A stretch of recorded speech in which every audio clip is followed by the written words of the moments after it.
You get 25? Dad. That was my son's final offer, his voice dripping with the satisfaction of a man about to inherit his mother's $200 million fortune. He wanted me front and center at the will reading, just to witness his victory, to see my face when my complete and utter worthlessness was read into legal record. What he didn't know was that my ex-wife, even in death, had one last move to play, and I was the centerpiece of it. The sound of the table saw was my symphony. For the past 7 years, it had been the soundtrack to my life. Each high-pitched whine was a note, each shaving of walnut a verse. Here in my small workshop in Asheville, North Carolina, I wasn't a failed graphic designer. I wasn't a discarded husband. I was just a custom furniture maker, a man who created solid, honest things from broken pieces. My hands, calloused and scarred from years of work, knew the truth of the wood. It never lies. It doesn't deceive. It simply is with all its knots and imperfections. I respected that. The smell of sawdust and linseed oil was the only cologne I wore. I was working on a rocking chair, feeling the smooth curve of the armrest take shape under my guidance. It was a peaceful existence, a quiet one. Then the peace was shattered. My old, basic smartphone resting on a cluttered workbench began to vibrate, its buzzing a harsh intrusion. I hit the kill switch on the saw, and the sudden silence was almost deafening. Wiping my hands on my dusty jeans, I walked over and looked at the screen. 2 words stared back at me, cold and foreign. Brandon Vance. 15 years. That's how long it had been. 15 years without a single phone call that wasn't a demand or an insult. No holiday cards, no birthday wishes, just a vast, empty silence built brick by brick with accusations and contempt. I had assumed that silence would last until one of us was in the ground. I suppose I was half right. I took a deep breath, the air tasting of sawdust, and flipped the phone open. My voice was rough from disuse. Hello. The voice on the other end was sharp, clipped, and belonged to a world a million miles away from my workshop. It was the voice of Chicago traffic and $1,000 suits. Marcus. He never called me Dad. Not anymore. I was Marcus, a name he spoke as if it were a mild inconvenience, like a piece of lint on his jacket. Brandon, your mother is gone. There was no sadness in his voice, no grief. He delivered the line with the emotional detachment of a news anchor reading a teleprompter. 2 months ago. A heart attack. It was fast. I stood there motionless, looking out the workshop window at the sun-drenched North Carolina yard. A strange numbness washed over me. Eleanor gone. The words didn't seem to fit. She had always been a force of nature, a hurricane of ambition and creativity, brilliant, beautiful, and utterly destructive. To think of her as just gone felt wrong. He grew impatient with my silence. Did you hear me? The funeral? I started to ask, my throat dry. He cut me off. It's over. You weren't on the list. Now listen. This is why I'm calling. Her lawyer requires your presence. The reading of the will. It's this Tuesday, 9. Valaroe, M. Sharp. The offices of Sterling and Stone, Chicago, Illinois. Don't be late. It wasn't an invitation. It was a summons, a command delivered from on high, from a son who had long ago appointed himself king of a world I no longer belonged to. I finally found my voice, keeping it steady. I have no reason to be there. Brandon, Eleanor and I made everything clear 15 years ago in that courtroom. I have nothing that belongs to her, and she has nothing that belongs to me. A sound came through the phone, then a short, ugly bark of a laugh. It was a sound stripped of all humor, a noise of pure, unadulterated scorn. And that sound, more than anything else he could have said, stirred something deep inside me. Oh, I know you're not getting a dime, he sneered. Don't be a fool. My mother despised you, but it's a legal formality, a procedural thing. You have to be there in person to officially hear that you are a zero, a documented, notarized confirmation of your irrelevance to this family." He paused, letting the poison sink in. "Personally, I just want to be there to see your face. I want to watch that quiet, fake dignity of yours crumble when you hear it read out loud. It's the only entertainment you're good for anymore." The humiliation was so raw, so direct. It was almost impressive. This wasn't the anger of a wounded son. This was the calculated cruelty of a victor wanting to rub his opponent's face in the dirt. "Are you finished?" I asked, my voice dangerously quiet. "Almost," he said, his tone dripping with condescending amusement. "Don't worry about the trip back. I'll spot you $25 for the rideshare home. Think of it as a parting gift." And then the line went dead. Click. I stood there, the phone still pressed to my ear, listening to the dial tone. The silence of the workshop rushed back in. But it was different now.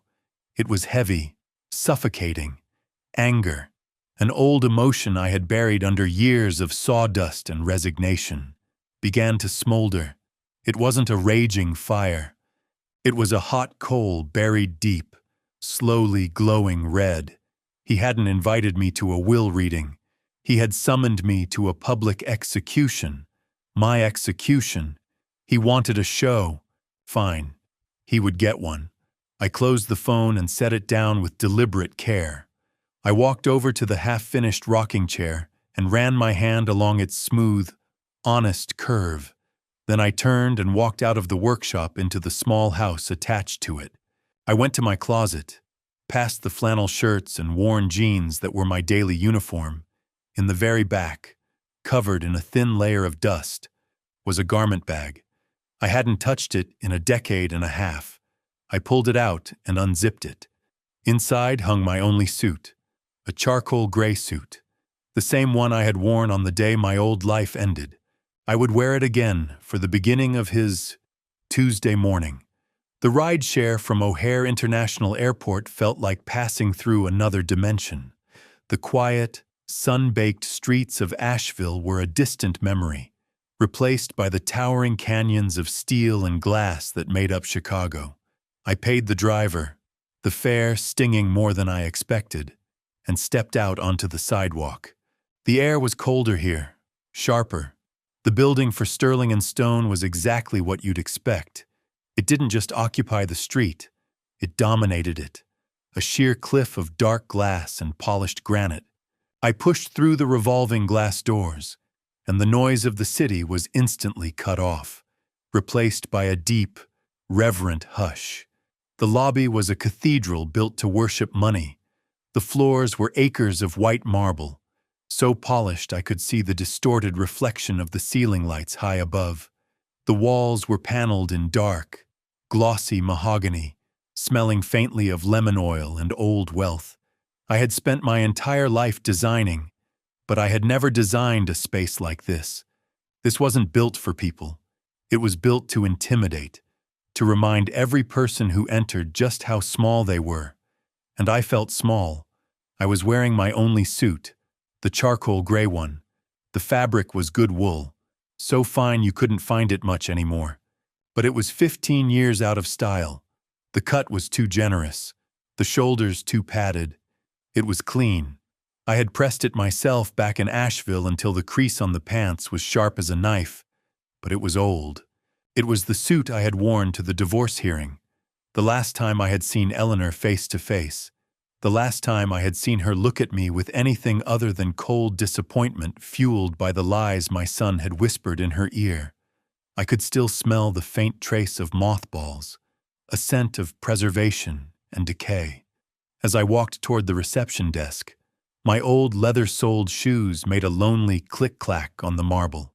The sound seemed to echo embarrassingly loud in the tomb-like silence. A few young lawyers, men and women in their 30s, wearing suits that cost more than I made in 8 months, glanced up from their phones. Their eyes didn't linger. They scanned, categorized, and dismissed me in a single fluid motion. I wasn't a client. I wasn't a threat. I was just old, an anomaly. I felt like a smudge of grease on a pristine white canvas, an ink stain spreading across a legal document. I didn't belong, and that I knew was the entire point. This was Brandon's first move, summoning me here to his territory, to this fortress of power. While I was wearing the armor of my greatest defeat, I reached the reception desk, a slab of marble that looked like it had been carved from a mountain. The woman behind it was young, blonde, and wore a headset so sleek it looked like part of her. "Can I help you?" Her voice was bright, but her eyes were bored. "I'm here for a 9:00 a.m. meeting," I said, my voice sounding rough like unsanded wood. "The reading of Eleanor Vance's will. My name is Marcus Holloway." Her eyes flickered. The name Vance registered, but the face didn't match. She was expecting, no doubt, someone who looked like Brandon, someone who belonged, not me. A flicker of confusion, then disdain passed over her features before the professional mask snapped back into place. "Of course," she said, her smile not reaching her eyes. "Ms. Reed is expecting you. Please take a seat." "They will be with you shortly." She gestured toward a waiting area, a collection of low-slung black leather sofas arranged around a massive glass table. I sat down on the edge of one. The leather was cold and stiff. I clasped my hands together, my rough, calloused furniture maker's hands resting on the fabric of my old suit. I looked at the abstract, expensive art on the walls. It meant nothing to me. It was just color and shape designed to fill a space.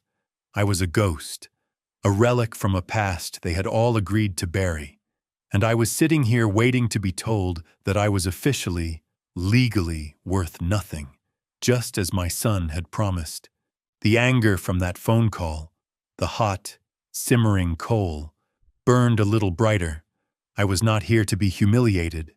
I was here to finish this. They didn't just walk into the waiting room. They made an entrance. It was Brandon, and he wasn't alone. He moved with an unearned confidence, the swagger of a man who has never been told no in his life. He wore a navy blue Versace suit that probably cost more than I made in 8 months. It fit him perfectly, accentuating a physique that was maintained by personal trainers, not hard labor. His hair was slicked back. His watch was a glint of gold and steel at his wrist, and his expression was one of bored entitlement. Trailing him were his accessories.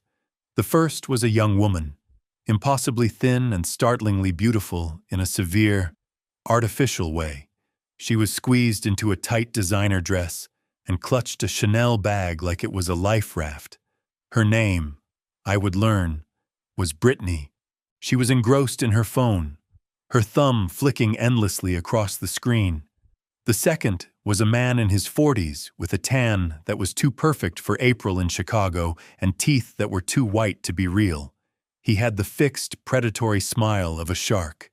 This had to be Spencer Davies, the financial advisor. They weren't a family mourning a loss. They were a pack of predators circling what they believed was their kill. Brandon strode to the reception desk, not even glancing in my direction. "Brandon Vance," he announced, his voice echoing slightly in the large space. "Reed is expecting me." The receptionist, who had barely looked at me, was suddenly all smiles and efficiency. "Yes, Mr. Vance. Right away. Mr. Vance. Please have a seat."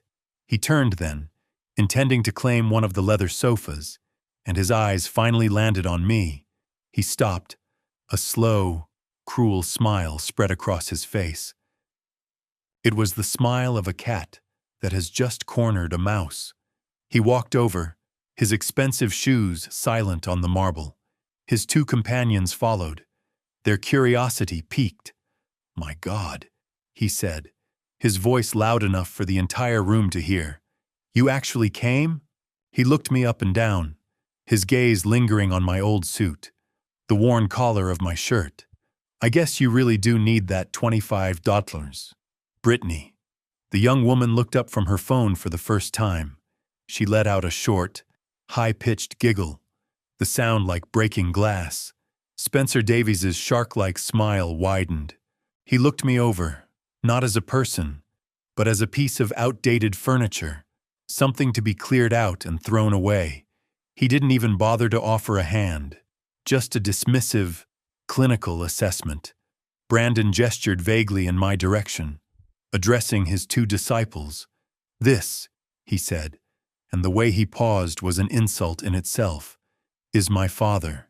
He said the word father as if it were a dirty secret, an unfortunate biological fact he was forced to acknowledge. It was an apology. He was apologizing to them for my very existence, for my shabby suit, for my worn-out shoes, for my failure to be someone who reflected his own perceived glory. I remembered him at 8 years old, Christmas morning.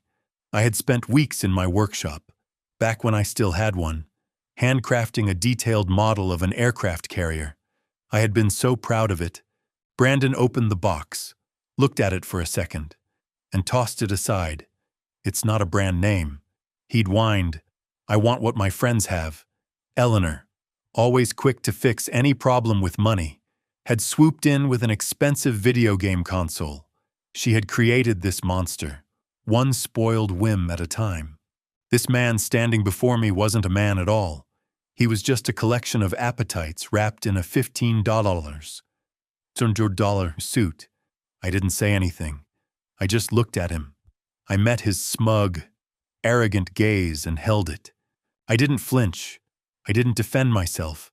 My silence seemed to unnerve him more than any angry retort could have. He was expecting a reaction, begging, pleading, anger, anything to confirm his power over me. I gave him nothing. I just sat there, a ghost in a gray suit, watching the show he was so desperate to produce. His smile tightened.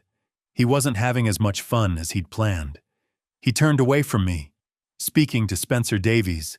"So, the first thing we do is liquidate the real estate portfolio in..." He was cut off by the sound of a heavy oak door opening. A woman stood in the doorway, and the entire atmosphere in the room shifted. The temperature seemed to drop 10 degrees. The show was about to begin. My son stood there, basking in the glow of his own arrogance, and my mind drifted back. Christmas morning. He was 8. The whole house smelled of pine needles and baking cinnamon. I had spent weeks in my workshop, the old one, crafting a model aircraft carrier for him by hand. It was a perfect replica of a naval vessel. I'd carved the tiny cannons, coiled the miniature ropes, hand-painted the flag on the stern. I was so proud of it. I thought he would love it. He opened the box, looked at it for maybe 3 seconds, and then tossed it aside onto the floor. "It's not a brand name," he'd announced to the room. "I want what my friends have." And Eleanor, my wife, she hadn't corrected him. She hadn't explained the value of a gift made with love. She had just swooped in with a brightly wrapped box containing the latest, most expensive video game console. She wasn't being kind. She was being easy. She had built this monster piece by piece, buying his affection, because earning it was too much work. And even then, I think she knew it. The memory was so clear. It was almost a taste in my mouth, bitter and sad. It was cut short by the sound of a heavy oak door swinging open. A woman in her 60s stood in the doorway.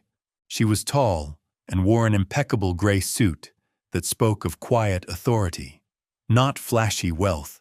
This was Ms. Reed. She had the face of a judge, impassive and difficult to read, with eyes that didn't just see you. They assessed you, weighed you, and filed you away. The quiet confidence she radiated instantly silenced the room. Even Brandon seemed to shrink a little.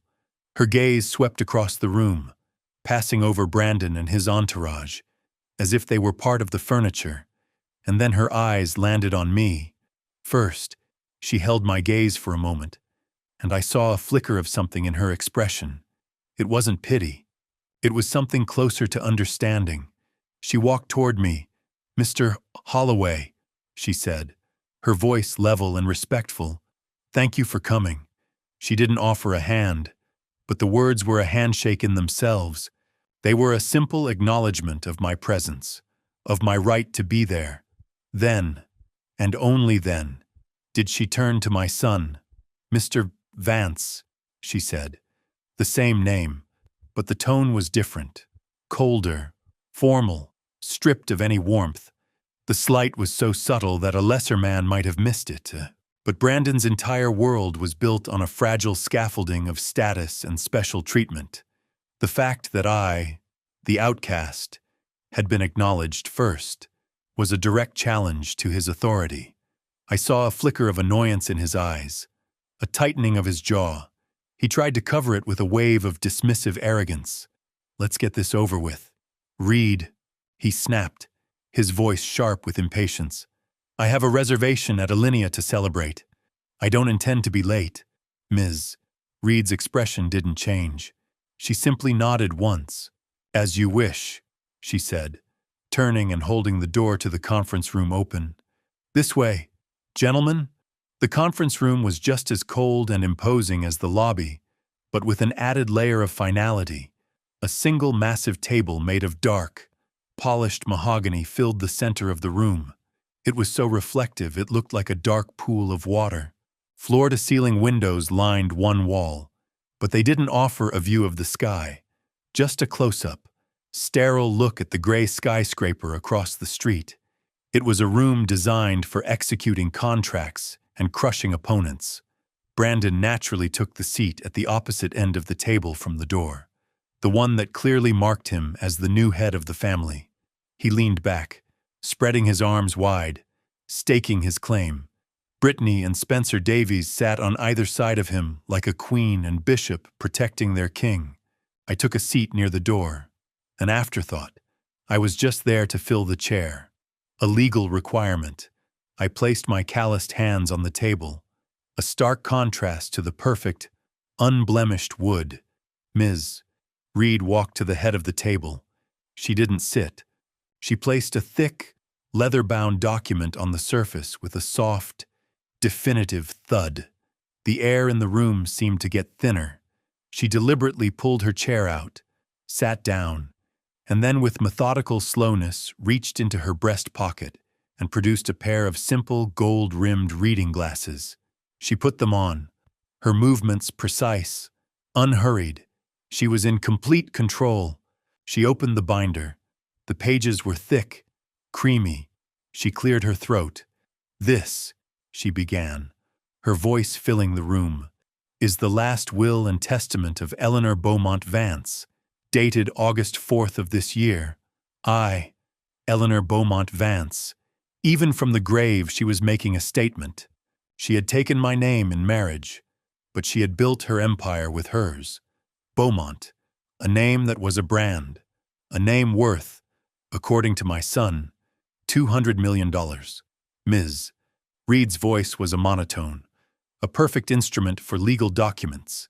Being of sound mind and body, I do hereby declare this to be my last will and testament, revoking all former wills and codicils heretofore made by me. Brandon sighed a gust of impatient air and glanced at his expensive watch. He was already bored. "First," Ms. Reed continued, "I direct that all my just debts and funeral expenses be paid from my estate." She paused, then turned the first page.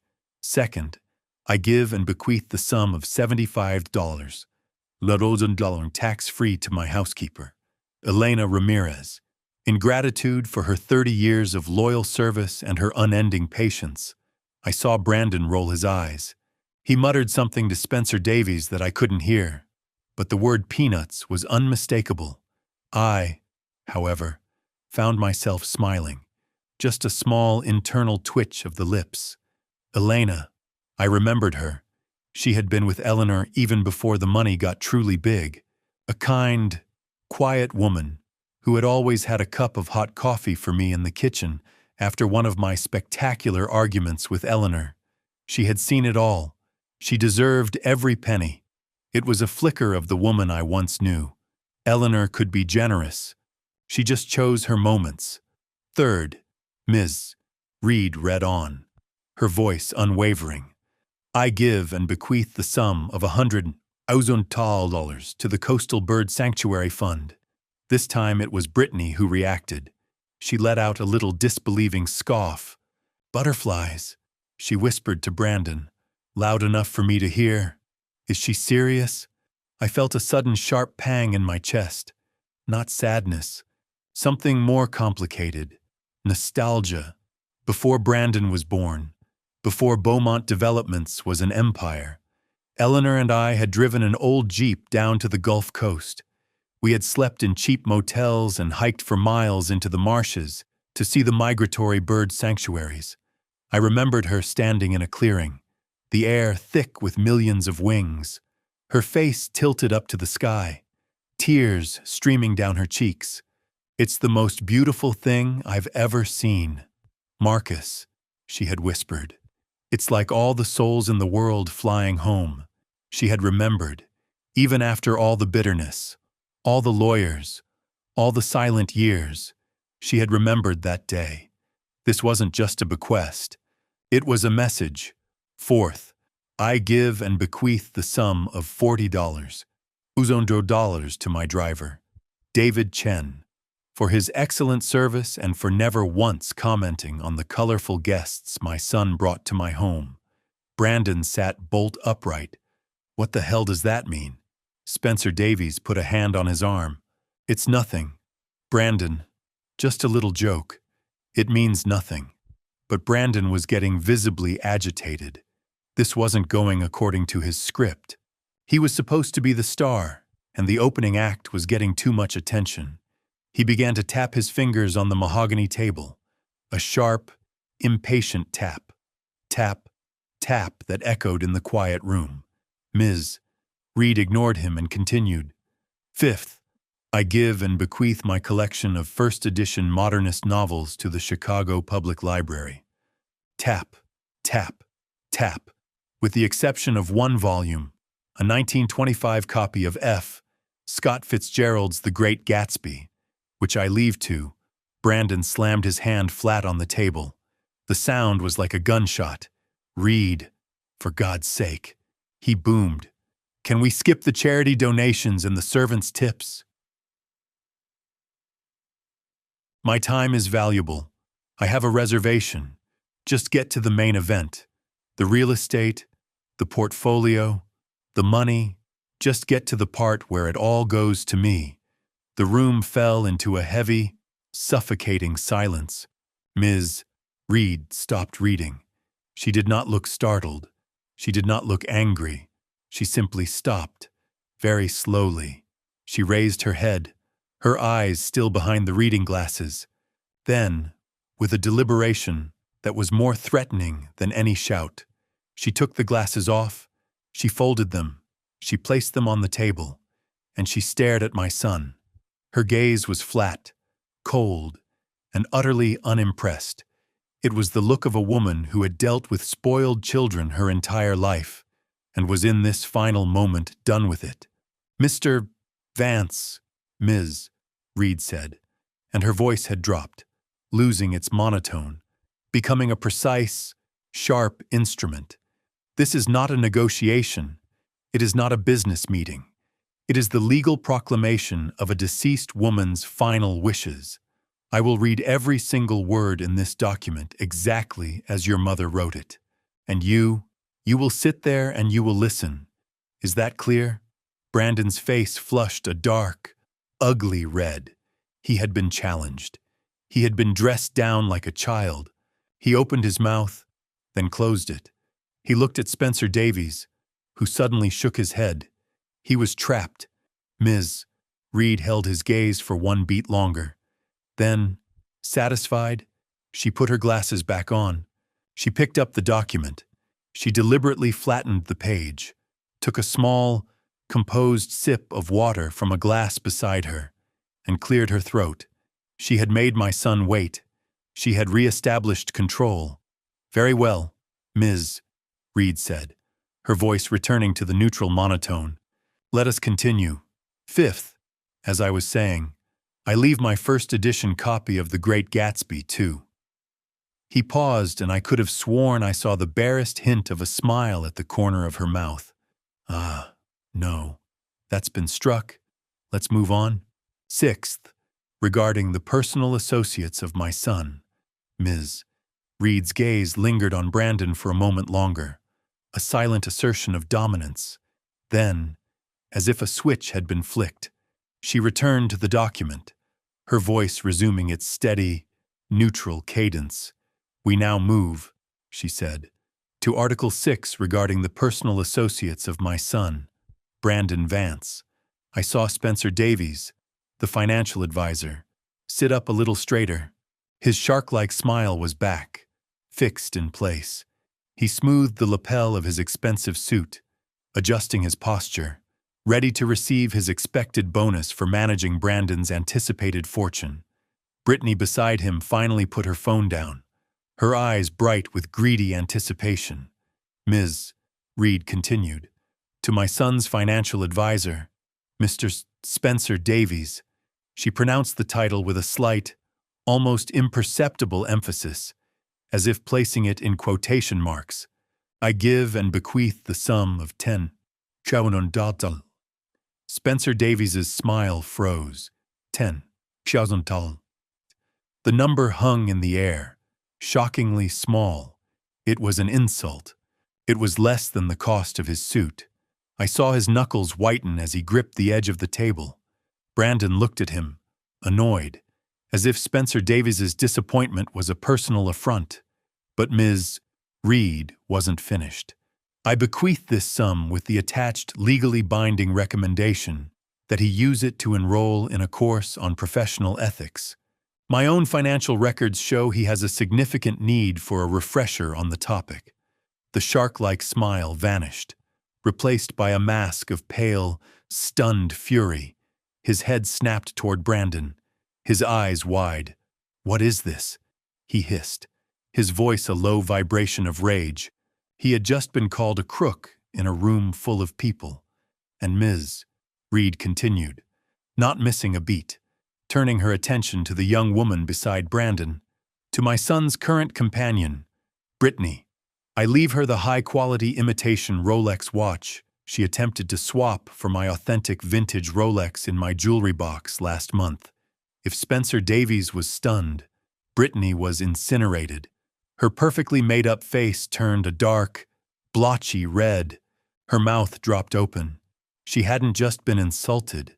She had been exposed. Exposed as a petty, common thief in front of the man she was clearly trying to trap. In front of the lawyer. In front of me. The ghost she hadn't even bothered to acknowledge. The crazy old hag. She shrieked, her voice cracking, all pretense of sophistication gone. She lied. "I never." "Shut up." Brandon roared, his voice bouncing off the mahogany walls. He wasn't defending her. He was silencing a problem. His carefully constructed image was crumbling. His entourage was being dismantled piece by a dead woman's words. He was furious, not because they were insulted, but because this was taking too long. This was messy. This was not part of his victory celebration. "It doesn't matter." He snarled at both of them. "It's nothing. It's a joke. Who cares about a watch? Who cares about 10 grand? He turned his furious gaze back to the lawyer. "Get on with it. Reed, stop wasting time with this trash and get to my part." I sat there perfectly still, and for the first time in 15 years, I felt a connection to Eleanor. This was the woman I had married. Not the victim my son had painted her to be, but a brilliant, cold, and lethally precise woman. She wasn't just reading a will. She was settling every last score. She was burning down the peripheral parts of Brandon's life, isolating him, leaving him with nothing but his own greed. She was in her own way clearing the table before the main course. Ms. Reed, completely unbothered by the outburst, simply waited for the shouting to subside. She looked at Brandon, her expression unreadable. As I have already stated, "Mr. Vance, I will read every word. Now, if I may continue, I sat there watching the fallout from Eleanor's words. Spencer Davies looked like he'd swallowed poison, and Brittany was trembling with pure, unadulterated rage, and I thought to myself, that was the Eleanor I remembered. She never forgot a slight. She never let an insult go unanswered. She kept a perfect, detailed ledger of every wrong ever done to her, and even in death, from inside a leather-bound document, she was still surgically precise. She was still settling her accounts. Ms. Reed let the silence settle for a moment longer. Then she turned the page. The room tensed. This was it. After clearing away the trash, this was the main event. Article 7. Ms. Reed said, her voice dropping back into that neutral legal tone. To my son, Brandon Vance. Brandon leaned forward. His breathing was shallow. His knuckles were white on the table. He had forgotten his humiliated companions. All his focus, all his greed was now laser-focused on the lawyer. I give and bequeath the penthouse apartment on Gold Coast. A huge sigh of relief escaped Brandon. A genuine, full-body exhale. The color returned to his face. He smirked, shooting a triumphant look first at Spencer Davies, then at me. The penthouse, the crown jewel. It was his. And Ms. Reed continued, my complete collection of rare vintage timepieces. Brandon's smirk widened into a grin. He laughed a short, sharp bark. Yes, yes, now we're talking. He looked at me, his eyes gleaming. Hear that, old man? The vintage watches? All of them. Ms. Reed raised a single finger, stopping Brandon's celebration cold. However, she said, and the word hung in the air like a blade. The watch collection is stored in a secure safe located within the penthouse. The single key to that safe. Ms. Reed paused. She looked down at the document, then looked up, her eyes finding mine across the long expanse of the mahogany table. I have entrusted to his father, Marcus Holloway. The silence that followed was absolute. It was so complete I could hear the faint hum of the air conditioning. Brittany and Spencer Davies, lost in their own humiliation moments before, snapped their heads toward me. Brandon just stared.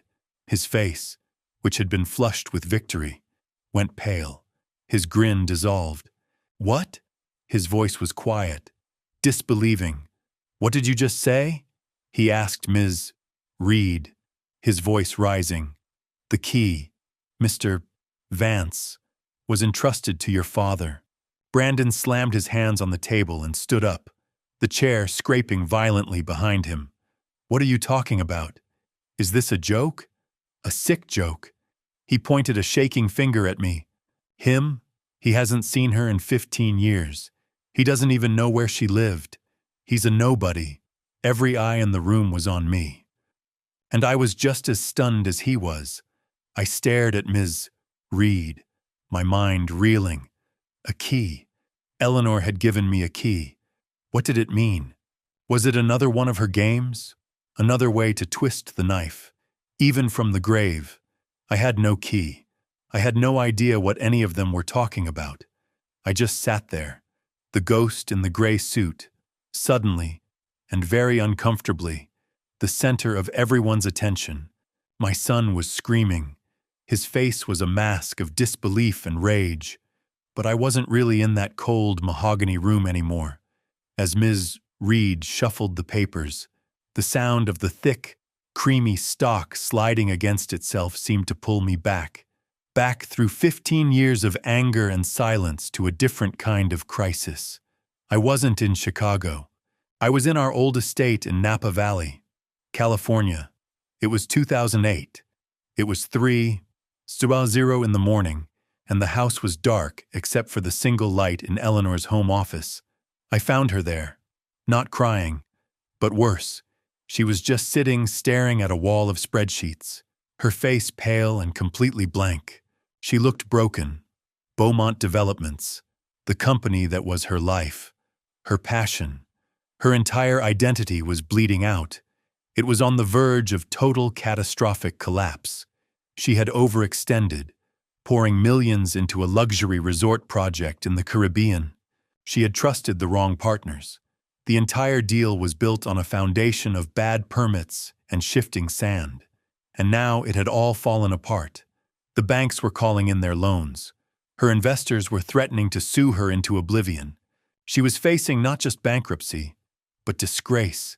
I remember sitting down next to her in that dark office, the computer screen casting ghostly shadows on her face. "It's over, Marcus," she had whispered, her voice hollow. "Everything I've built, it's all gone. They're going to take the house. They're going to take everything." She wasn't just afraid of being poor. We had been poor before when we started. She was terrified of being a failure, of being seen as a fool. Her entire world was built on her reputation as a brilliant, infallible businesswoman. And now that reputation was about to be publicly executed. She looked at me.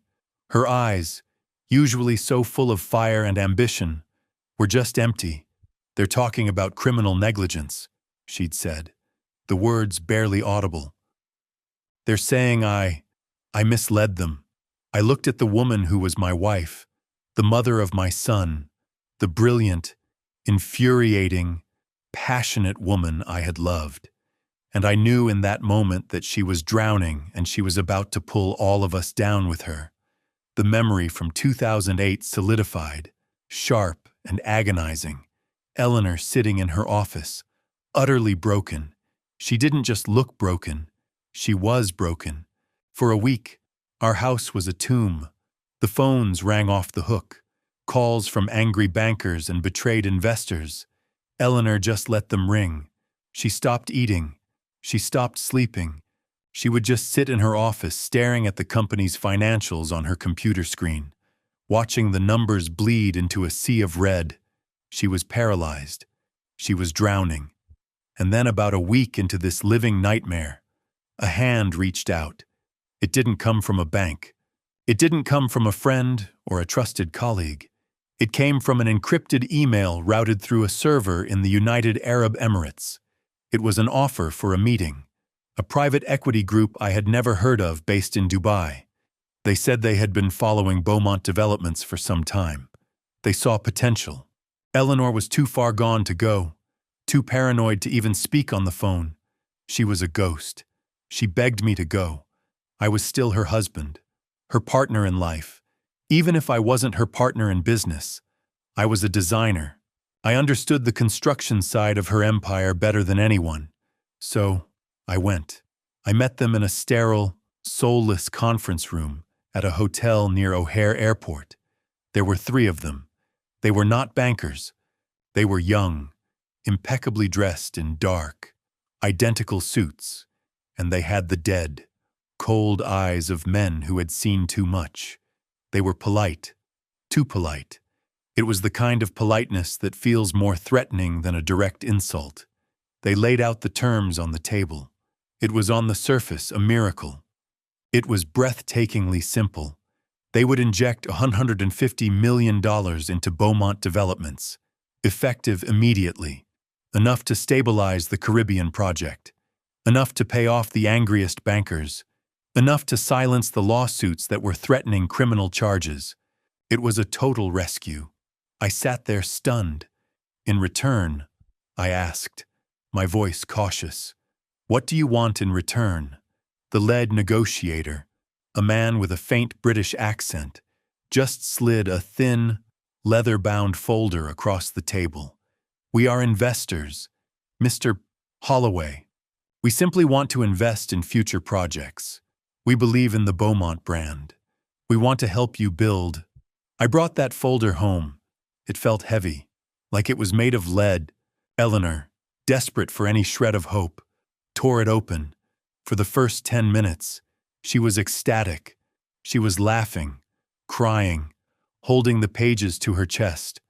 "We're saved. Marcus, we're saved." But I was reading the fine print. I was a designer. I spent my entire life reading contracts. I spent my life looking at blueprints, and this wasn't a bailout. It was a blueprint for a crime. Eleanor, I said, my voice quiet, cutting through her celebration. Look at this. The projected costs. I pointed to the addendum, the appendix, the part they hoped we wouldn't read. It detailed the future projects they wanted to fund, a series of luxury high-rises. Look at the numbers. I said, they're wrong. They're all wrong. The cost projections. They're inflated by at least 35%. She didn't get it at first. She was too blinded by the $150 million lifeline. So what? She said, waving her hand. They're overpaying. That's their problem, not ours. No, I said, and a cold dread was creeping up my spine. That's how it works. That's the point. It's not an investment. Eleanor, it's a washing machine. The smile on her face flickered. What are you talking about? They give us $150 million in clean capital now, I explained, my voice flat. It saves the company. It makes us whole. In return, we build their future projects, but we don't bill them for the real cost. We bill them for 135% of the cost. We bill them for, say, $190 million. We pay their shell companies, their suppliers in the Cayman Islands. That extra $40 million, we take their dirty money and we make it clean. We make it look like legitimate construction payments. I tapped the signature page. They're not investing. Eleanor, they're laundering, and they want to use your company, your name as the detergent. The color drained from her face. She finally truly understood. She had spent her entire life, her entire soul, building the Beaumont name into a symbol of luxury, quality, and integrity. And these men were going to use it to wash their blood money. No, she whispered. I won't do it. Then we declare bankruptcy, I said, stating the simple, brutal fact. It's over. No, she screamed. The word ripped out of her throat. She jumped up, pacing the office like a caged animal, her hands twisting in her hair. No, I can't. You don't understand. Marcus. She grabbed the front of my shirt, her nails digging into my chest. If we go bankrupt, they'll investigate. They'll do a forensic audit. They'll find the Caribbean mess. They'll say I was negligent. They'll say I committed fraud. Her eyes were wild with terror. It's better than this. Eleanor, I pleaded. This is a criminal enterprise. This is the mob. Or worse. I don't care. She shrieked, and then she just collapsed. She didn't faint. She just crumpled onto the expensive Persian rug. Her strength gone.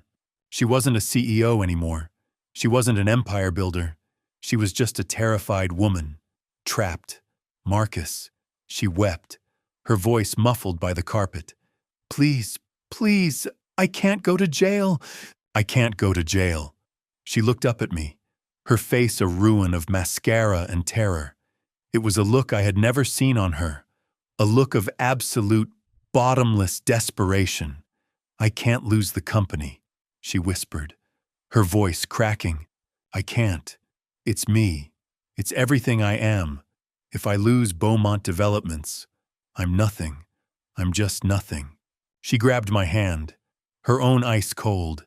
And Brandon, she choked out. What about Brandon? He's at Stanford. He's on top of the world. Do you want him to be the son of a convict? Of a bankrupt failure? He'll be humiliated. He'll hate me. He'll hate us. Please, Marcus, there has to be a way. Please. She was hysterical. She was right. She was trapped. If she refused the deal, she would be ruined and jailed for fraud. If she took the deal, she would be ruined and jailed for money laundering. She had built her own prison. I stood there watching her fall apart. This brilliant, driven, impossible woman. The woman who had built an empire from nothing. The woman who was also at times so blinded by her own ambition. She couldn't see the cliff edge until she was already over it. I looked at the contracts on the desk. I looked at the blueprints for the fake condos. I was a designer. I knew this world. I knew how these deals were structured. I knew how to hide costs. I knew how to create shell corporations for supplies and labor.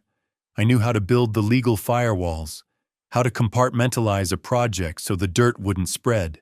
I could see a path, a single, terrible, dangerous path, a way to do what they wanted, but to keep her name, her signature, her public face clean.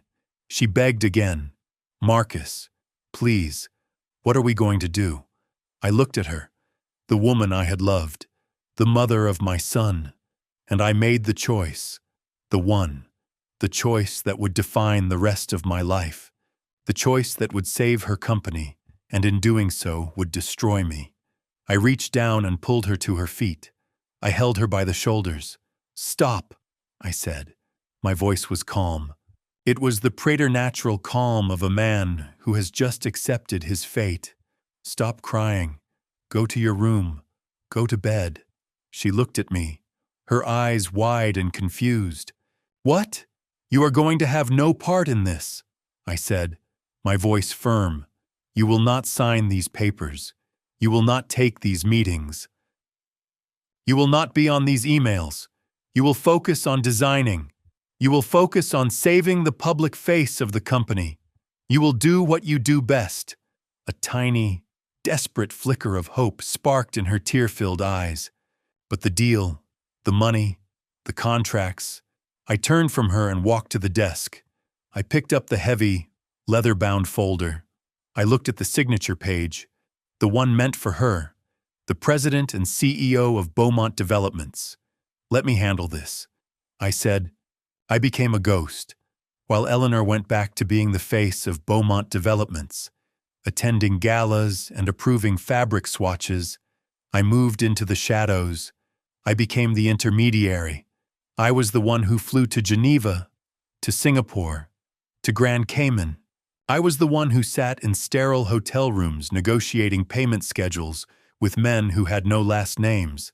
Back in Chicago, I used my designer's experience, my name, my reputation to create a series of shell corporations: Holloway Construction, Holloway Project Management, Holloway Architectural Supply. I built a labyrinth of legal entities, a complex firewall designed for one purpose: to stop the dirt from ever reaching Eleanor. The $150 million bailout came through. Beaumont Developments was saved. The bankers were paid. The lawsuits vanished. Eleanor was celebrated in the financial pages as a genius who had weathered the storm. And then the second part of the deal began: the laundering. I was the one who signed the inflated construction contracts. I was the one who approved the wire transfers to anonymous accounts. I was the one who personally oversaw the creation of fraudulent invoices, certifying that millions of dollars of Italian marble or German steel had been delivered to sites, when in fact nothing had arrived but a bank receipt. I was good at it. Terrifyingly good.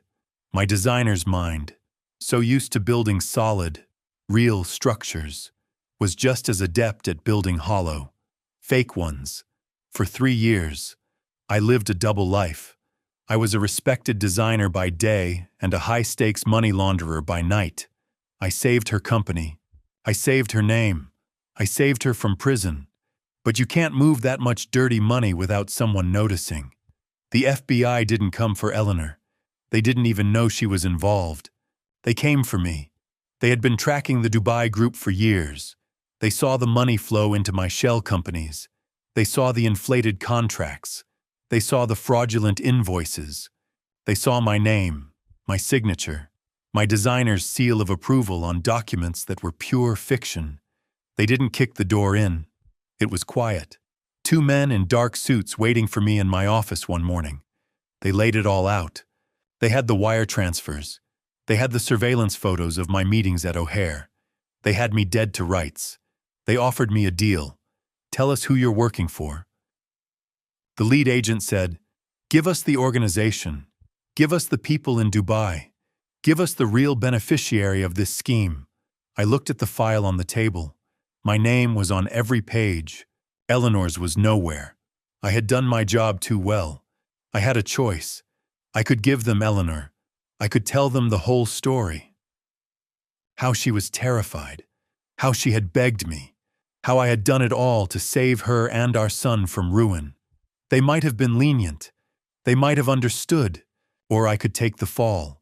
I thought about Eleanor, terrified and broken on the office floor. I thought about Brandon at Stanford, with his entire future ahead of him, a future built on his mother's glittering empire, an empire that was now technically funded by criminals. So, I made the second choice, the one that sealed my fate. I don't know what you're talking about. I told them. I was overextended. I made some bad deals. I got sloppy with the books. There's no organization. It was just me. I cut corners. I was desperate. I gave them a confession, but not the one they wanted. I confessed to professional negligence, to tax evasion, to falsifying business records. I played the part of a foolish, greedy designer who got in over his head. To protect Eleanor from a money laundering conviction, I had to plead guilty to something. So, I did. I didn't go to prison. My lawyers, paid for by Eleanor's now stable company, made sure of that. But I lost everything else. I lost my designer's license, revoked permanently. I lost my reputation. My name was dragged through the mud. Marcus Holloway, disgraced designer. I was a pariah, and that's when my son, Brandon, twisted the knife. He was 20, home from Stanford, and he saw his chance. He went to his mother, not in comfort, but in anger. He betrayed you. Brandon had screamed at her, a performance I learned about later. He used your company. He embezzled money behind your back. He's a criminal.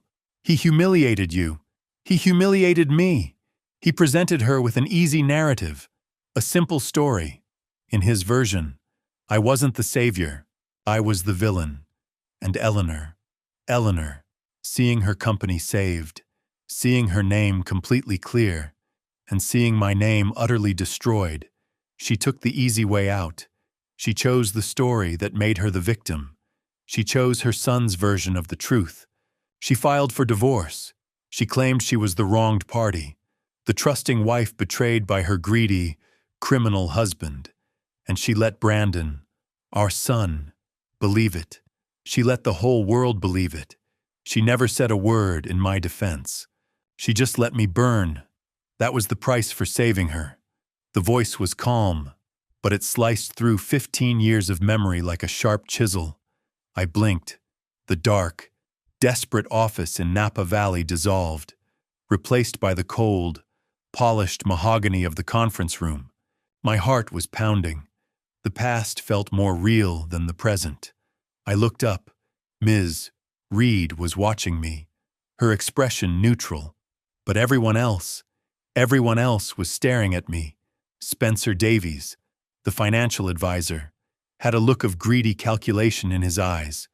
Brittany, the girlfriend, was looking at me as if for the first time, a flicker of curiosity in her otherwise vacant expression. And Brandon, my son, was staring at me with an intensity that was almost frightening. His face was a thundercloud of suspicion and rage. The veins in his neck were standing out. The key, he spat, his voice low and dangerous. "Where is it? What did she give you?" He was convinced this was a scheme, a final bitter trick played by his mother with me as her willing accomplice. He saw conspiracy in every shadow. I looked from his furious face to Ms. Reed's calm one, searching for an answer, but there was none. My mind was a complete blank. The last decade and a half had been a quiet life of wood shavings and solitude, a key to a safe full of watches. It was absurd. It was a detail from a life that was no longer mine. It felt like a line from someone else's script. I looked back at my son. His entire $200 million inheritance in his mind was now being held up by me, the ghost he had summoned here for his own amusement. I shook my head, not in defiance, but in genuine bewilderment. "I don't know what you're talking about," I said, and it was the absolute truth. My "I don't know" hung in the air. A simple, unadorned fact. Brandon stared at me, his face a canvas of pure disbelief, which quickly curdled into contemptuous rage. He was processing this new variable, this impossible complication. He was a bull that had been momentarily stunned by a cattle prod, but it only lasted a second. He let out a harsh, guttural laugh. It was a forced sound, a performance meant to signal that he was still in control, that this was all just a minor, absurd annoyance. "It doesn't matter," he snapped, waving his hand dismissively as if swatting away a fly. "A key. You think I care about a key? You think I'm going to go on some treasure hunt with him?" He laughed again, louder this time. "I'll have a locksmith drill open that safe before lunch. It's irrelevant. A meaningless, sentimental game by a dying woman." He sat back down, but he wasn't relaxed. He was coiled like a spring wound too tight. He pointed a trembling, manicured finger at Ms. Reed. "Enough of these games." He punctuated each word. "Enough of the servants, enough of the birds, and enough of the keys. Get to the point. Read the main event, the assets, the $200 million. Read the part where it all comes to me. Write it now." Ms. Reed regarded my son over the top of her reading glasses. She showed no fear. She showed no annoyance. She simply let Brandon's command hang in the air, letting its own arrogance suffocate it in the heavy silence. Then, with that same infuriating, methodical calm, she adjusted her glasses, took a small, deliberate sip of water from a crystal glass, and turned the page. The sound of the thick, creamy paper turning was like a crack of thunder in the tense room. It was the sound of a judge turning to the final page of a verdict. She was savoring this. She was following Eleanor's script to the absolute letter. "Of course," Ms. Reed said, her voice returning to that flat, neutral tone. "We will now proceed to Article 8, the disposition of the primary estate, the residue of all property, real and personal, wherever situated." This was it. The air in the room was so thick, I felt I could barely breathe. Brandon was leaning so far forward he was almost out of his chair, his whole body a single taut muscle of greed. Even Spencer Davies and Brittany, despite their public humiliation, were watching with rapt, desperate attention. This was the moment that would make their own small humiliations worthwhile. Ms. Reed read from the page regarding all remaining liquid assets, stocks, bonds, properties, and controlling interest in Beaumont Developments, LLC. She stopped. She deliberately paused, looking down at the page as if rereading a complex, unexpected clause. She was drawing out the moment. She was a master showman. "Come on," Brandon whispered, his voice a low hiss. "Come on." Ms. Reed cleared her throat. "I decree the following. First, to my ex-husband, Marcus Holloway." My head snapped up. "Me? What was this?" A sound like a strangled gasp came from Brandon.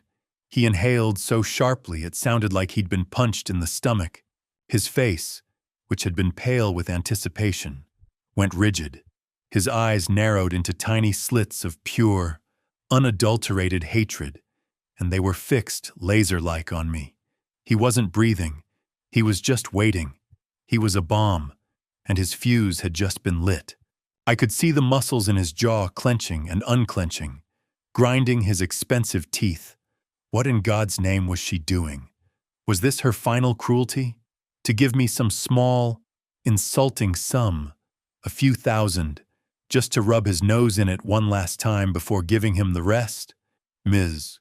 Reed continued, her voice perfectly even, betraying not a flicker of the drama she was unleashing.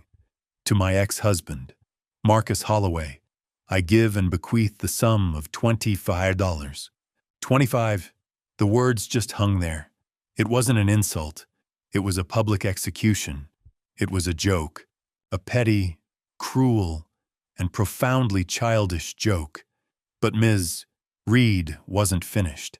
She read the final part of the clause, the part that twisted the knife and locked it in place. $25, U.S. currency to be paid in cash. This is to cover the cost of the rideshare back to wherever it is he came from. A trip my son Brandon will surely be kind enough to suggest for him. It started as a snort, a choked, disbelieving sound. Then the dam of his self-control didn't just break. It evaporated.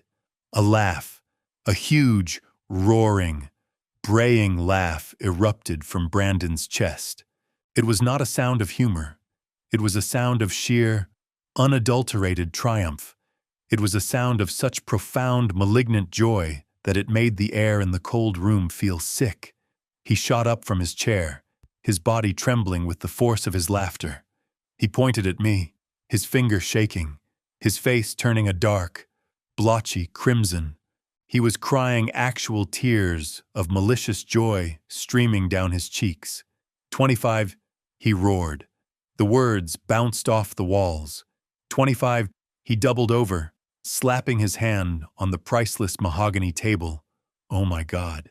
$25. Spencer Davies, who had been sitting in a stunned, humiliated silence, now seemed to catch the new current. He saw his path back into his patron's good graces. A slow, sickly smile spread across his face. Incredible. Brandon. Just incredible. Brittany, catching on, let out a high-pitched, sycophantic shriek of laughter. $25 for a rideshare. Oh, Brandon. She was hilarious, wasn't she? Brandon howled, straightening up, wiping a tear from his eye. He was a performer, and he finally had his audience back. He looked at his two companions, his chest puffed with victory. She always had a wicked sense of humor. Always. He had won.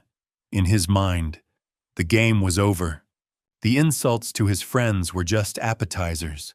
The confusion with the key was a meaningless tangent. This was the punchline.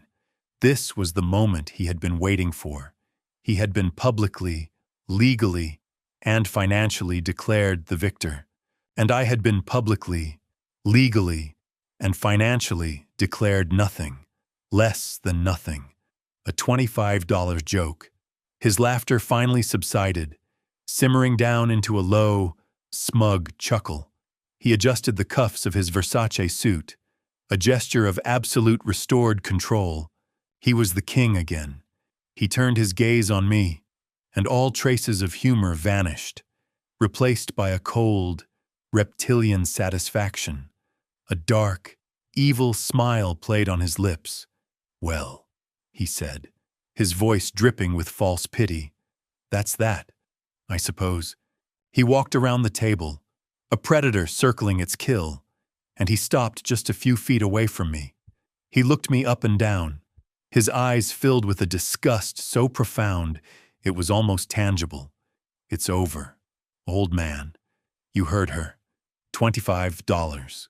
He reached into his pocket, the one on his $15,000 suit, and pulled out a slim alligator skin wallet. He made a show of opening it, his movements slow and deliberate. You know what? He said, his voice a low, confidential sneer. 25 is a little insulting here. He pulled out a $50 bill and threw it on the table in front of me. The bill skidded across the polished wood and came to rest right in front of my hands. There, 50. Don't say I never gave you anything. And he stared at me, daring me to react, daring me to yell, to cry, to reach for the money. I did none of those things. I just sat there. I looked at the $50 bill. I looked at his smug, victorious face, and I waited. I didn't feel humiliated. I didn't feel angry. I didn't even feel sad. I just felt a deep, profound sense of anticipation, because I knew Eleanor and I was watching Ms. Reed, and Ms. Reed was not moving. She was sitting at the head of the table, her face a perfect neutral mask, her hands resting on the document. She was letting the performance play out. This wasn't the end. This was the intermission. My stillness, my absolute lack of reaction, infuriated Brandon more than any outburst could have. His smile faltered. "What's the matter, old man?" He sneered.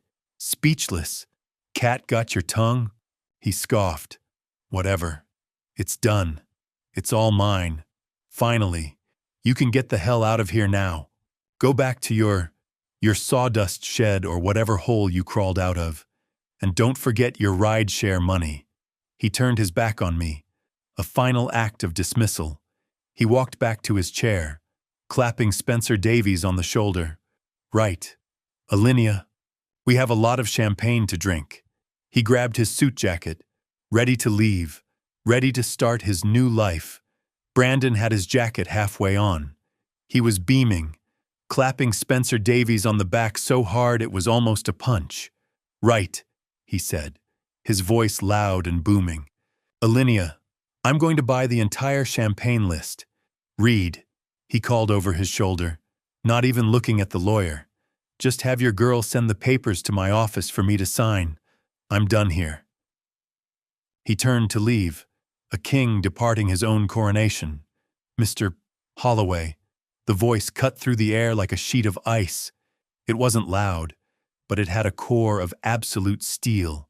It stopped everyone. It stopped Brandon in his tracks, his jacket half on, one foot already turned toward the door. He turned back, his triumphant, laughing face slowly hardening. "What?" Ms. Reed was still seated. She hadn't moved an inch. She was looking at Brandon, and her expression was no longer neutral. It was cold. "Please sit down." The smile on Brandon's face didn't just fade. It was wiped clean, as if by a solvent. The blood drained from his face, leaving the blotchy red patches from his laughter looking like burns. "What did you say?" he whispered, his voice suddenly. "I said, Ms." Reed repeated, her voice dangerously quiet. "Sit down. I have not finished reading." "Finished?" Brandon's voice cracked. "What are you talking about?" "You read it. 25. The joke. It's over. You're done." Ms. Reed, with the slow, deliberate motion of a woman revealing the winning card, reached down to her briefcase, which sat on the floor beside her. She did not touch the leather-bound will that was already on the table. She brought up a second, thinner folder. It was simple manila, but it was bound with a thick red wax seal. It looked important. "That," Ms. Reed said, tapping the large leather binder on the table, "was the conclusion of the original last will and testament." She then placed the new folder on the table. "This," she said, her voice dropping, "is a codicil, a legally binding addendum." She looked directly at Brandon, her eyes unblinking. "It was signed, witnessed, and notarized 4 weeks ago, 1 week before your mother's heart attack." She paused, letting the weight of those words sink in.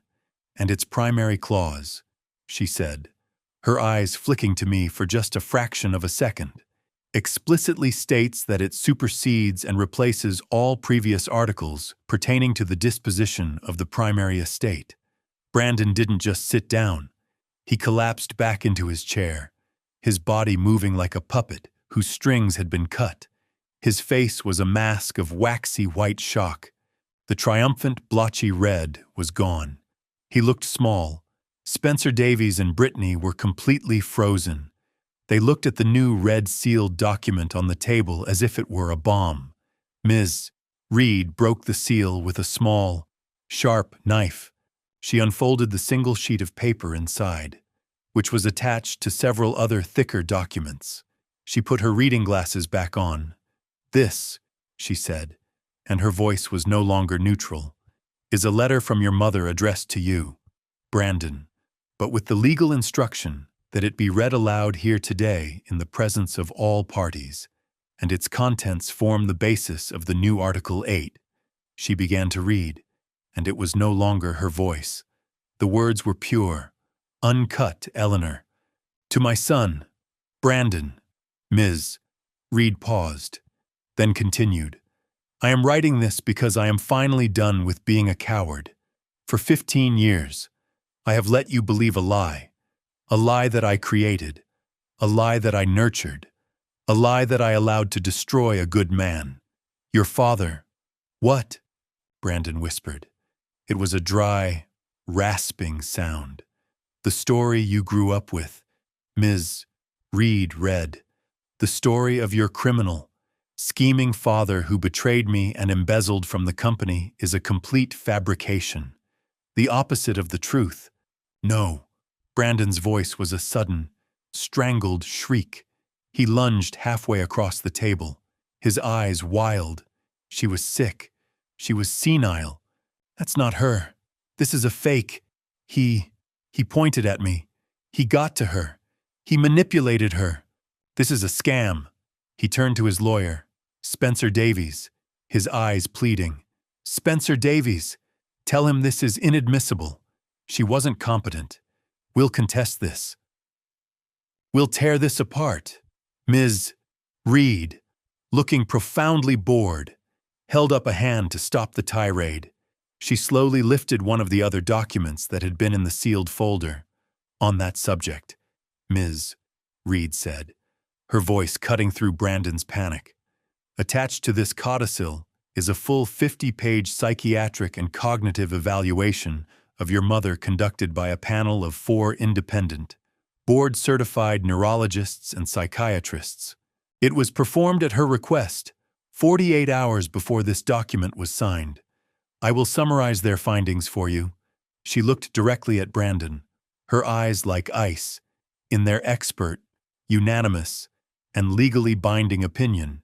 Your mother was, and I quote, entirely lucid, in full command of her faculties, and possessed of a mental acuity that was in fact superior to 95% of individuals in her age group. She dropped the report onto the table with a heavy thud. She was not, Mr. Vance, insane. She was, as she states here, finally done.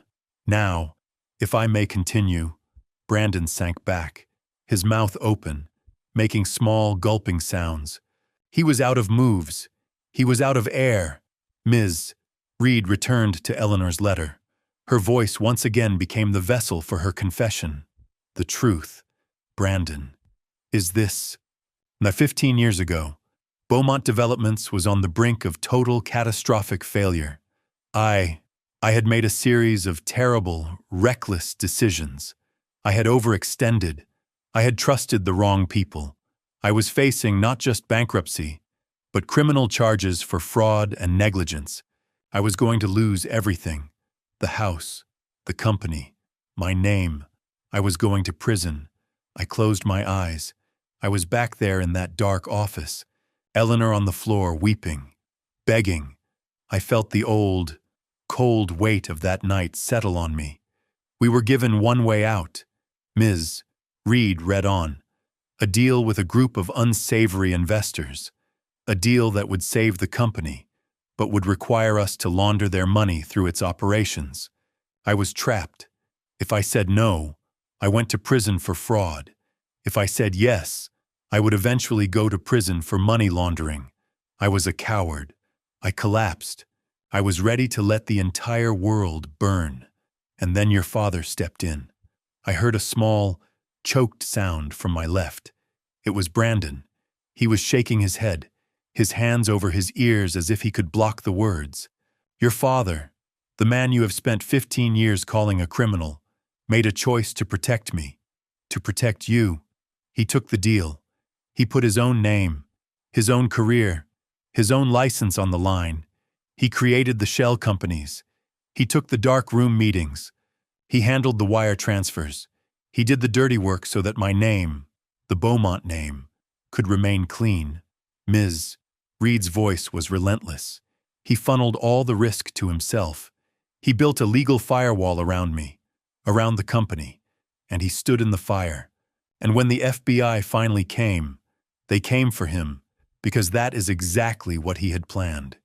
He confessed. Brandon. He confessed to crimes he didn't commit. Negligence, fraud to cover up the real crime, the money laundering that I was responsible for. He lost his license. He lost his reputation. He lost his entire career. He did it to save me, to save the company that you now so arrogantly claim as your own. And what did I do, Ms. Reed read, her voice dropping. What did I do as my reward for this sacrifice? I listened to you. I listened to your poison. You told me he was a criminal. You told me he had humiliated us. And I, in my shame and in my cowardice, I agreed. I let that be the story. I divorced him. I abandoned him. I let you, our son, treat him like trash because I was terrified that if you ever knew the truth, you would look at me with the same contempt you had for him. I was a coward, Brandon, and I let you become this greedy, arrogant, empty shell of a man who mocks the very person who sacrificed everything so you could have this life. The $200 million fortune you were so eager to claim. It exists for one reason and one reason only. It exists because your father, Marcus Holloway, saved it. The silence in the room was absolute. It was a vacuum, heavy and suffocating. Ms.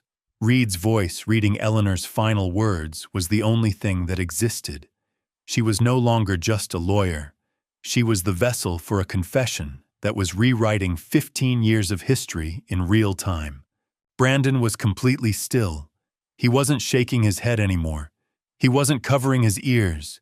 He was just staring at the polished, empty surface of the table, his face a mask of waxy, corpse-like white. He looked like a man who had been told the world was ending, and he was the only one who hadn't known. Ms. Reed continued, her voice steady, relentless. Your father, she read, is not a criminal. He is not a failure. He is a hero. The kind of man who makes a sacrifice so deep, so complete that people like you and me can't even comprehend it. He burned his own life to the ground to keep us warm. And I let you treat him like garbage. I encouraged you to treat him like garbage. I used your contempt for him as a shield to hide my own shame. Every time you mocked him, every time you called him a washed-up old man, it was one more stone on the wall I built to protect myself from the truth that I was the weak one, that I was the failure, that I was the one who had betrayed this family. My hands were shaking. I clasped them together on the table, my knuckles white. I could feel the hot sting of tears behind my eyes, a feeling I hadn't experienced in decades. It wasn't sadness, it was validation. A terrible, painful 15 years too late validation. Ms. Reed's voice pushed on, each word a hammer blow dismantling the entire foundation of my son's life.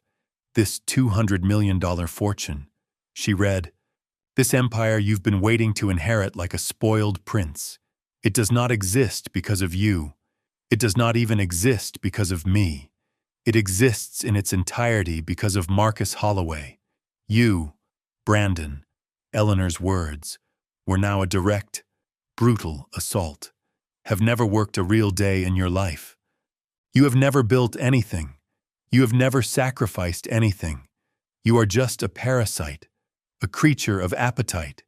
You have done nothing but spend money that you didn't earn, all while sitting in judgment of the one man who actually earned it for you. You are a consumer living off the scraps of his honor. The words landed. I saw them land. Brandon made a sound. It was a small, broken animal noise, a sound from deep in his chest. No, he whispered to the table. No, she didn't. She loved me. She'd know. He wasn't defiant anymore. He wasn't angry. He was just hollow. The entire narrative of his life, his brilliant, infallible mother, his criminal, worthless father, his own status as the rightful heir, had been utterly, completely, and irrevocably incinerated in the space of 5 minutes. He slowly, mechanically slumped down in his chair. He didn't just sit back, he crumpled. His $15,000 Versace suit, his armor of arrogance, suddenly looked 2 sizes too big for him. He looked like a child, a lost, broken, and terrified child. "No," he whispered again, his voice cracking. It's a lie. She wouldn't. Ms. Reed looked up from the page, her eyes cold. She did. Mr. Vance. And she had it all notarized. She turned the page, and now the conclusion. The room was no longer just a conference room. It was a courtroom. It was a confessional. It was a tomb. And now it was a stage for the final act. Brandon was a hollow shell slumped in his expensive suit. He was staring at the table, but I knew he wasn't seeing the polished wood. He was seeing the entire 15-year-long lie of his life now exposed in the harsh fluorescent light. Spencer Davies and Brittany were frozen, their own petty ambitions rendered completely irrelevant. They were just collateral damage in a war they never even knew was being fought. Ms. Reed's voice, which had carried the weight of Eleanor's confession, now shifted. It became harder, more formal. This was the judgment. This was the final legal and binding word. She turned the last page of the codicil. "Your mother's letter," she said, looking directly at Brandon, "serves as the legal and moral preamble to this, the final binding article of her last will and testament. It supersedes all that came before it. This is Article 8, the final disposition." She cleared her throat. She began to read. Therefore, she read Eleanor's final words, having stated the unvarnished truth, and in an effort to correct insofar as money is able, a betrayal that can never be undone, she paused. Her eyes scanned the room, making sure she had the absolute undivided attention of every soul present. She did. The silence was so complete.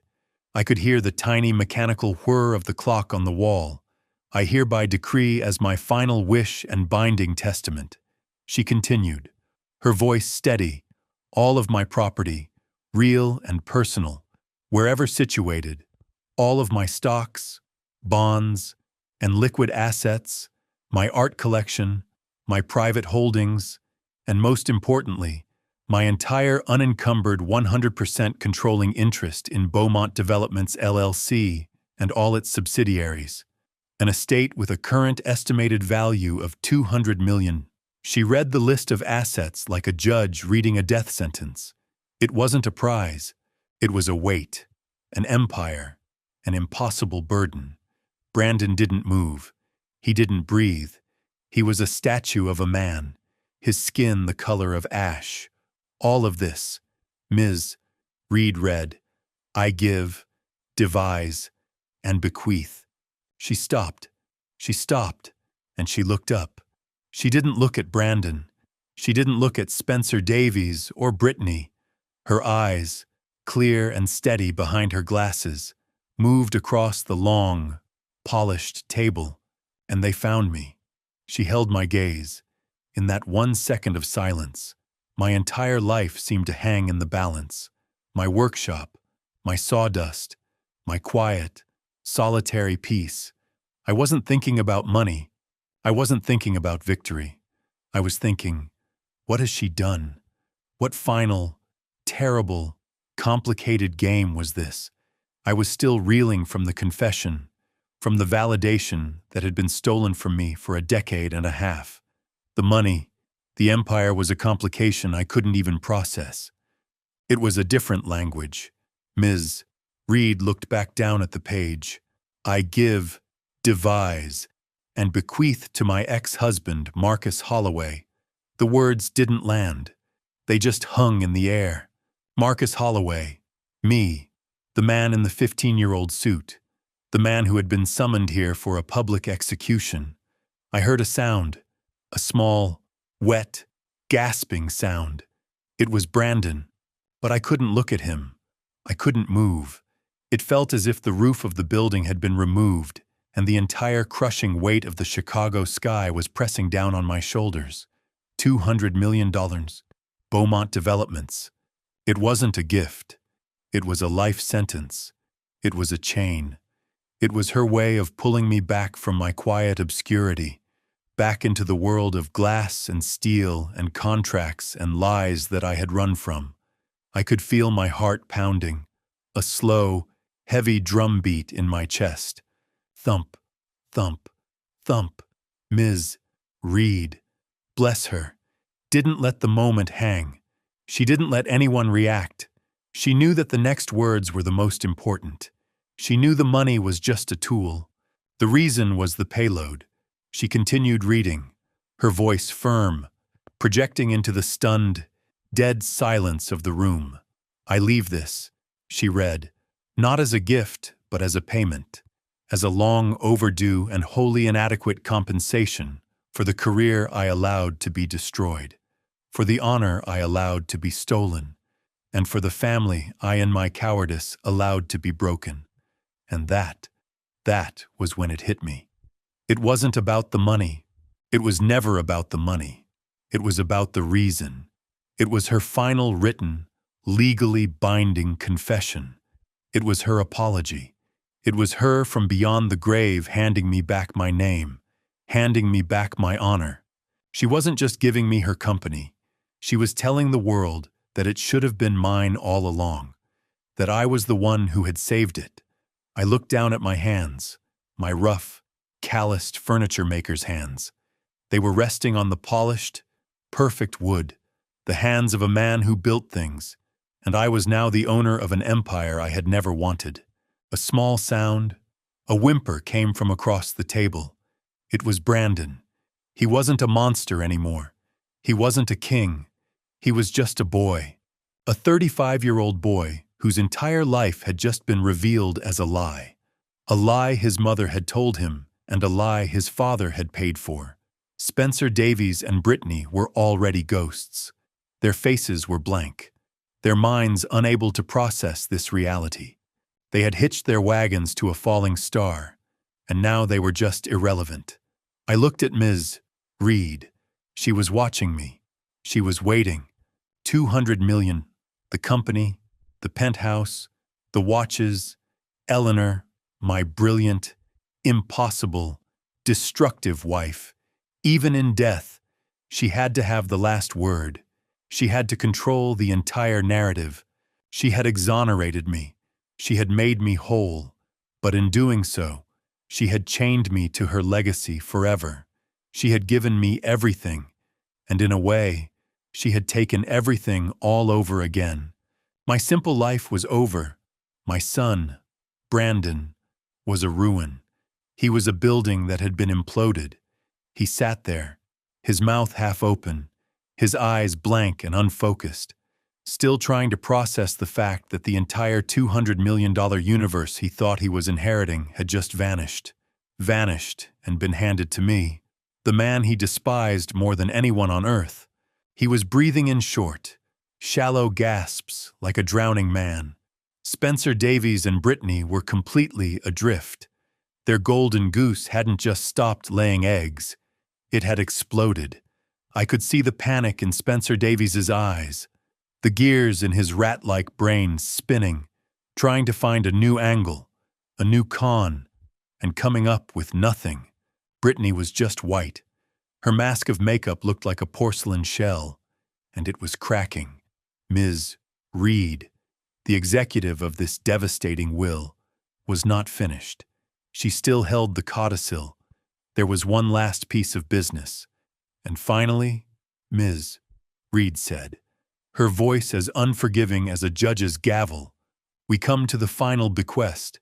She looked at my son, and for my son, Brandon Vance, at the sound of his name, a tiny, pathetic flicker of something sparked in Brandon's dead eyes. It wasn't hope. It was more primal than that. It was the desperate animal instinct not to be left with absolutely nothing. He slowly, painfully raised his head, his eyes red-rimmed and hollow, fixed on Ms. Reed. He was waiting for what? A million, a trust fund, an allowance, some small scrap from the table he thought had been set for him. Ms. Reed looked at him. There was no pity in her gaze. There was no emotion at all. It was just the final cold execution of her duty. For my son, Brandon, she read, who has already received a lifetime's worth of fortune, both in the money he spent so freely and in the sacrifices he never acknowledged. I leave him only one thing. Ms. Reed paused. She looked down at the paper, then back at Brandon.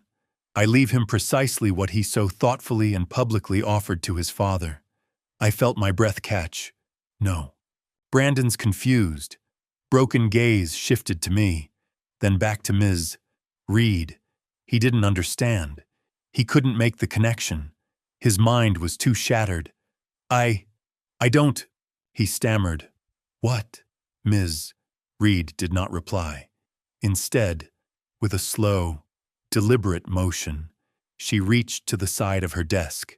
She opened a single drawer. Her hand went inside and emerged holding one item, a check, a single bank-certified cashier's check. Ms. Reed, on behalf of the estate, she said, was authorized to prepare this in accordance with your mother's wishes. She held it up for a moment. Then she placed it on the polished mahogany table. She slid it across the vast expanse of wood. It skidded, making a small whispering sound, and came to a stop directly in front of Brandon. $25. Ms. Reed said. Her voice was flat. Final, your inheritance, Mr. Vance, as your mother specified, for your ride-share fare. Spencer Davies, the shark, the financial advisor, said nothing. He didn't make a sound. He just stood up quietly, smoothly. He pushed his chair in. He didn't look at Brandon. He didn't look at me. He just evaporated. He gathered his own briefcase and walked quickly and silently out of the conference room. He was gone. Brittany, on the other hand, was not silent. She looked at the check. She looked at Brandon's broken, pathetic face, and her expression, which had been one of shock, curdled into something else. It was pure, unadulterated disgust, the revulsion of a predator for a mate who had suddenly become weak, the man she had attached herself to, the source of the Chanel bags and the Gold Coast life, was nothing. He was a $25 man. You, she hissed, her voice low and full of venom. You're pathetic. She stood up, grabbed her own expensive purse, the real one, and without a single look back, she too walked out of the room. The click-clack of her high heels on the marble floor outside was the only sound. And then there were three. The check. The $25 check. It sat on the polished wood. A final, brutal monument to my son's arrogance. Brandon stared at it. His breathing, which had been shallow and gasping, just stopped. For a full 5 seconds, he was completely motionless. He was a statue of ruin. I could see the tiny muscles in his cheek twitching, the only sign of life, and then he exploded. It wasn't a word. It was a scream, a primal, guttural roar of such pure, undiluted rage that it felt like a physical blow. It was the sound of a man who had not just lost everything, but who had just realized in one horrifying instant that he was nothing. No, his arms flew out, sweeping the table, glasses, notepads, the heavy water carafe. Everything went flying. The crystal shattered against the mahogany wall. I'll sue you, he shrieked, his voice cracking, spittle flying from his lips. He wasn't talking to Ms. Reed. He was screaming at the universe, at his dead mother. I'll sue all of you. She was crazy. She was senile. I'll prove it. I'll burn it all to the ground. He spun, his movements jerky and uncoordinated, his eyes wild and bloodshot, and then his gaze landed on me. All of his rage, all of his humiliation, all of his pain focused into one single burning point of hatred. "You!" he bellowed. "This was you. You did this. You got to her. You manipulated her. You thief!" And with that, he lunged. He didn't just walk. He launched himself across the room, his chair crashing to the floor behind him. He wasn't a businessman anymore. He was just an animal, blind with fury. His hands were curled into claws, and he was coming right for my throat. I didn't even have time to stand. I just braced myself. But Ms. Reed was faster. Her hand, which had been resting calmly on the desk, moved with lightning speed to a small black intercom button. She pressed it once. Before Brandon could even get halfway around the massive table, the conference room doors burst open. Not one, but two security guards filled the doorway. These were not the mall cop types. These were men who were built like refrigerators, professionals in dark suits with earpieces, the kind of men who protect billionaires and presidents. Brandon, blinded by his own rage, didn't even see them until they had him. One guard grabbed his left arm. The other grabbed his right. They spun him around, his $15,000 suit jacket ripping at the seam, and pinned his arms behind his back with brutal, practiced efficiency.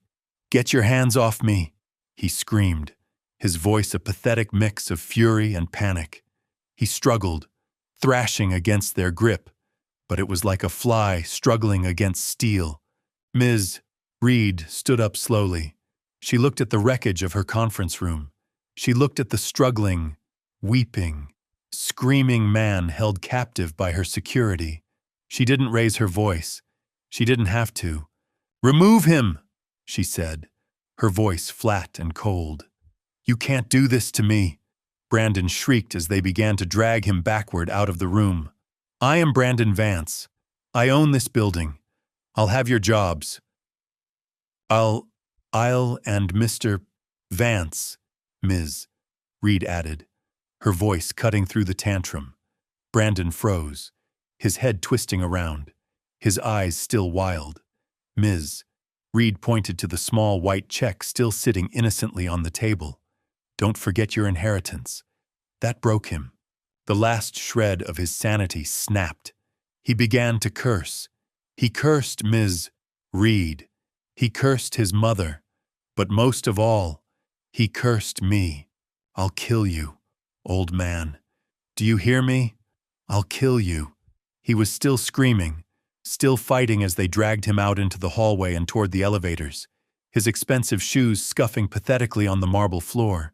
The heavy oak doors swung shut, and he was gone. The heavy oak doors clicked shut.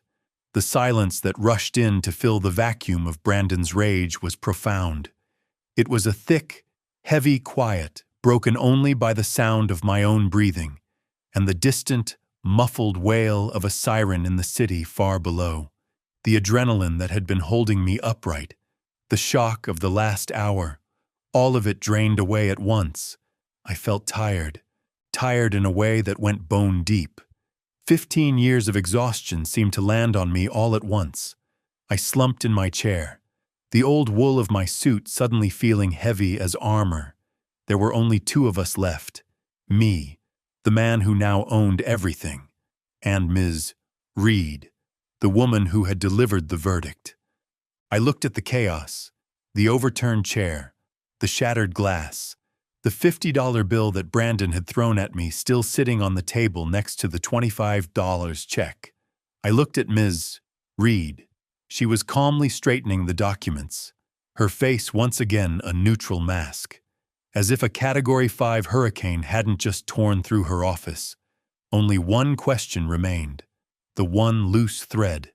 "The key," I said, my voice, "the watches. Why did she do that? Why involve me in that?" It was cruel. Ms. Reed stopped shuffling her papers. She looked up at me, and for the first time that day, a genuine human smile touched the corners of her mouth. It was a small, sad, knowing smile. "Mr. Holloway," she said, her voice softening, That was your wife's final test for her son. A test? He failed spectacularly. She wanted to see if he would even for a moment be willing to humble himself and ask you for something, to see if there was any part of him left that could be redeemed. She shook her head. And it was a message for you. She reached into her breast pocket, the one she had taken her glasses from. She pulled out something small. It wasn't the thick leather binder or the sealed codicil. It was a key, a single old-fashioned small brass key, a house key. She slid it across the table. It made a small metallic tink as it stopped near my hand. That, she said, is the key she left for you. It was never about the watches. That part was just theater, a way to set the stage. I stared at the small, simple object. Then what is this for? It's the key to the penthouse. Ms. Reed said. But the safe inside, the one she mentioned, it doesn't contain any watches. Brandon will have it drilled open, and he will find nothing but empty velvet boxes. Another final joke, I suppose. So what's in it? I asked, my voice barely a whisper. What is this key really for? Ms. Reed leaned forward. There is another safe. Mr. Holloway, a wall safe hidden behind a painting in her private study. This is the key to that safe. She paused, letting the weight of her next words land. In it, she said, is the original evidence. Everything. The complete unredacted 2008 file. All the original wire transfers. All the shell company documents you signed. And most importantly, all the emails and letters she sent you, begging you to do it. My heart stopped. She kept it all, Ms. Reed said quietly. She kept the entire unvarnished truth locked away for 15 years. The confession she wrote. It's all supported by this. She wanted you to be the one to find it. She wanted you to be the one to decide whether to make it public or not. The money? That was her apology. But this, she nodded at the key. This was her giving you back your name. I reached out my hand, my rough, calloused fingers closing around the small, cool piece of brass. The $200 million, that was a weight. It was a burden, a new prison. But this key, this was freedom. This whole experience taught me a powerful lesson. The truth I've learned has a weight and a patience all its own. For 15 years, a lie poisoned an entire family, turning a son against the father who had secretly saved him. But a lie built on silence and shame cannot last forever. Eleanor's final confession showed me that no matter how deeply it is buried, the truth will eventually claw its way to the surface. It proved that true honor is not about reputation, but about the silent, thankless sacrifices you make. In the end, a name cleared by truth is an inheritance worth far more than any fortune. What would you have done with the key and that $200 million burden? Let us know your thoughts in the comments below.